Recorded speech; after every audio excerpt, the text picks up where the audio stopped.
Warangal government higher secondary స్కూల్లో +2 biology క్లాస్లో మధ్యాహ్న నిద్ర ఆలస్యం ఒక సన్నని దుప్పటిలాగా పిల్లలను కప్పేసింది. బయట జూలై నెలలో చినుకుల వాన భూమిని చల్లబరుస్తుంది. కాని క్లాస్ లోపల ఫిజిక్స్లో ఎలక్ట్రోస్టాటిక్ పొటెన్షియల్ అండ్ కెపాసిటెన్స్ అనే పాఠం చాలామంది తలల్లో అగ్ని కోరేసింది. నాగేశ్వరరావు సార్ బట్టతల బుగ్గలపై చెమట బిందువులు చిమ్మాయి. What is the expression for the electric potential due to a dipole at an equatorial point? క్లాస్లో శ్మశాన మౌనం. మేధావులైన పిల్లలు కూడా తల ఎత్తలేదు. ఎవరికీ సమాధానం లేదు. నాగేశ్వరరావు సార్ ముఖంపై నిరాశ వ్యాపించింది. అప్పుడే క్లాస్లో అతి వెనుక జనాల దగ్గర బెంచ్ నుండి ఒక శబ్దం ఎగసింది. సార్ నేను ప్రయత్నిస్తాను. అన్ని తలలు ఆ దిక్కుకు తిరిగాయి. అది నరేష్. చిరిగిన షర్ట్ మరియు పాత సైకిల్ అతన్ని అదృశ్యం చేశాయి. కాని అతని కళ్లలో మెరుపు మాత్రం ఏ మసకబారలేదు. నరేష్ లేచి నిలబడ్డాడు. అతని శబ్దంలో భయం లేదు. అతను ఆ పెద్ద డెరివేషన్ను నీటిలాగా ప్రవహించే మాటలలో వివరించడం మొదలుపెట్టాడు. చుట్టూ కూర్చున్నవారు ఆశ్చర్యంతో అతన్ని చూశారు.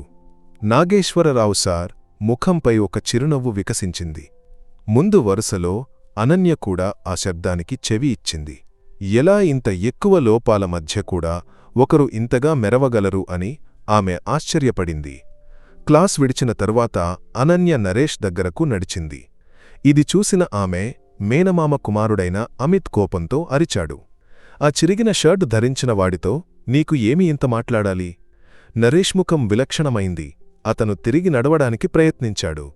కాని అనన్య శబ్దం అతన్ని అడ్డుకుంది. అమిత్తిది క్లాస్ విషయం. నరేష్ నా సహపాఠి. అమిత్ హేళనగా చెప్పాడు. ఇతను మన స్టేటస్కు తగినవాడా? నరేష్ కళ్లలో బాధ యొక్క కణిక మెరిసి మాయమైంది. అతను ఏమీ మాట్లాడకుండా వేగంగా నడిచిపోయాడు. అనన్య కోపంతో చెప్పింది, నా విషయంలో జోక్యం చేసుకోవద్దు అమిత్. మనుషుల విలువ నిర్ణయించేది వారి జేబు మందం చూసి కాదు, మెదడులోని జ్ఞానం చూసి. అంతా చెప్పి ఆమె అతన్ని దాటి వెళ్ళింది. సాయంత్రం స్కూల్ విడిచి ఇంటికి వెళ్లే దారిలో పాత ఆలమరం చెట్టు కింద సైకిల్ పంచరైనందున నరేష్ నిలబడి ఉన్నాడు. అనన్య అదే దారి వచ్చినప్పుడు అతన్ని చూసింది. ఏమైంది నరేష్? సైకిల్ పంచరైంది. అతను విషాదచిరితో చెప్పాడు.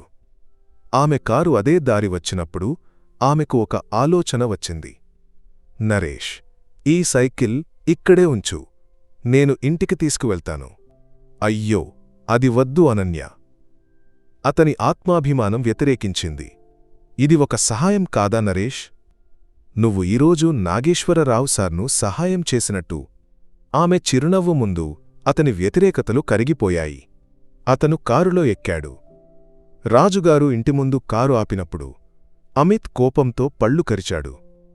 ఆ రాత్రి అనన్య ఆమె అధ్యయన గదిలో కూర్చుని ద పవర్ ఆఫ్ డ్రీమ్స్ అనే ప్రసంగం సిద్ధం చేస్తుంది. ఆమె మనసులోకి నరేష్ ముఖం వచ్చింది. దారిద్ర్యం యొక్క కణిక దారులు దాటి కలలను మాత్రమే గట్టిగా పట్టుకునే అతని జీవితం ఆ విషయం యొక్క అతిపెద్ద ఉదాహరణ. ఆమె పెన్ తీసుకుని రాసింది, dreams are never those in sleep, they are those that don't let you sleep. School వార్షికానికి అనన్యద పవర్ ఆఫ్ డ్రీమ్స్ అనే విషయంపై ప్రసంగించింది. మైక్ ముందు నిలబడినప్పుడు ఆమె కళ్ళు సభలోని నరేష్పై స్థిరమయ్యాయి. దారిద్ర్యమో సాహచర్యాలో కాదు, మన కలలకు సరిహద్దులు వేయాలి మన లోపలి అగ్ని అని ఆమె ప్రసంగించింది. ఆమె మాటలు అతని గురించే అని నరేష్కు అనిపించింది. ప్రసంగం ముగిసిన తర్వాత అమిత్ అతన్ని ఎగతాళి చేశాడు. నీలాంటి వారి కలలకు నీ చిరిగిన షర్ట్ విలువే ఉంటుంది. నరేష్ ఏమీ మాట్లాడకుండా నడిచాడు. ఆ సంవత్సర సంక్రాంతికి ఆలయ మైదానంలో వచ్చి నరేష్ అనన్యను చూశాడు. ఆమె అతనికి ఒక తీయని జిలేబీ కొనిచ్చింది. పరీక్ష గెలిచిన తర్వాత నాకు బిర్యానీ కావాలి, మర్చిపోకు ఆమె చిరిచి చెప్పింది. కాని అనన్య ఇంట్లో ఆర్థిక సమస్యలు మొదలయ్యాయి. తండ్రి వ్యాపారం కుప్పకూలింది. ఒకరోజు రాత్రి ఫోన్లో అతను పేలిపోవడం అనన్య విన్నది. మరుసటి రోజు పొలం భాగం అమ్మినట్టు ఆమె తెలుసుకుంది. +2 పరీక్ష ముగిసిన తర్వాత నరేష్ మరియు అనన్య పరస్పరం శుభాకాంక్షలు తెలిపారు. ఆ అవధికాలం నరేష్ ఎంట్రన్స్ పరీక్షకు కఠిన పరిశ్రమ చేశాడు. అనన్య ముఖం మరియు బిర్యానీ వాగ్దానం అతనికి శక్తి ఇచ్చాయి. చివరికి ఫలితం వచ్చింది. నరేష్ +2 పరీక్షలో స్కూల్లో మొదటి స్థానం. తెలంగాణ ఇంజనీరింగ్ ఎంట్రన్స్లో ఉన్నత ర్యాంక్ సాధించాడు. అతను లడ్డూ కొని అనన్య ఇంటి ముందు చేరాడు. కాని ఆ పెద్ద గేట్ మూసుకుని ఉంది. పక్కింటి ఆవిడ ఆమె రుణాలు పెరిగి ఊరు వదిలి వెళ్ళిందని చెప్పింది.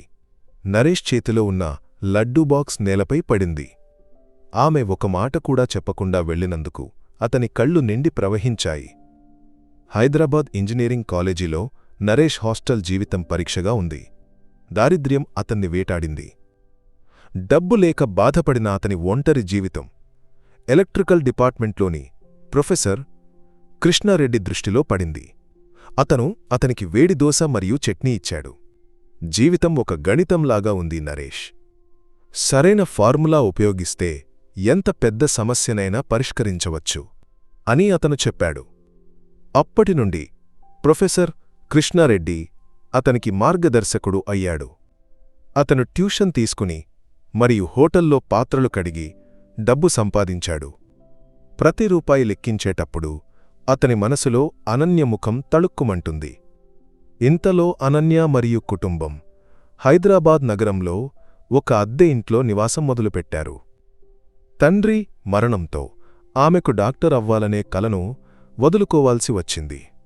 కుటుంబ బాధ్యత ఆమె తీసుకుంది. చాలా ఉద్యోగాలు చేసిన తర్వాత మరిన్ని ఆదాయం లభిస్తుందని తెలిసి హైదరాబాద్లోని మాదాపూర్కు బసెక్కింది.